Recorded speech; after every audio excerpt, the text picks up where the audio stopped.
mga kakulets, tayo ay maggagawa ng ayan. Ala. Ay.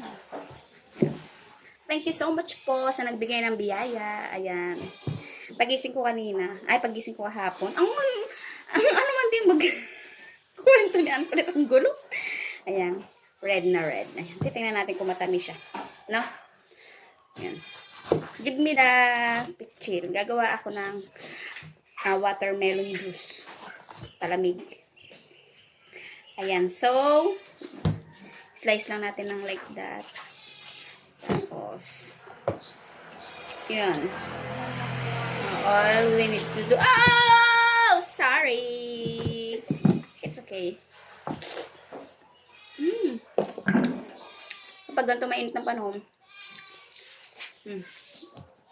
kailangan natin ito. Tapos picture. Ito natin lalagay sa picture. Ayan. Hindi na natin aartehan. Okay. Uhaw na nga ni. Ayan. O, diba? Magmadali na kayo may mga fans ako dito. Tignan nyo. Nakamasi dito sa aking ginagawa. Hindi pa tapusin ang ginagawa nila. At akong binabantayan. Aba? Hindi kayo makakainom nito pag hindi pa kayo natapos sa ginagawa.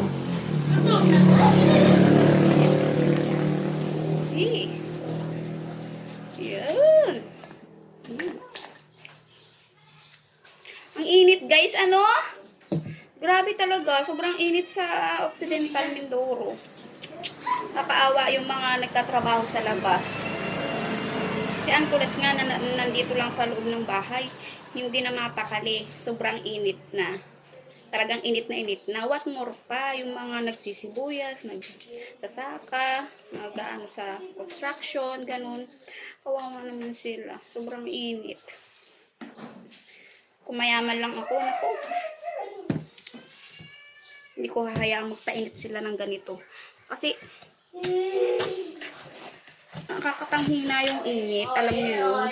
Yung kahit kakaligo nyo pa lang, parang hindi ka naligo kasi nga sobrang init. Pawisan ka na agad.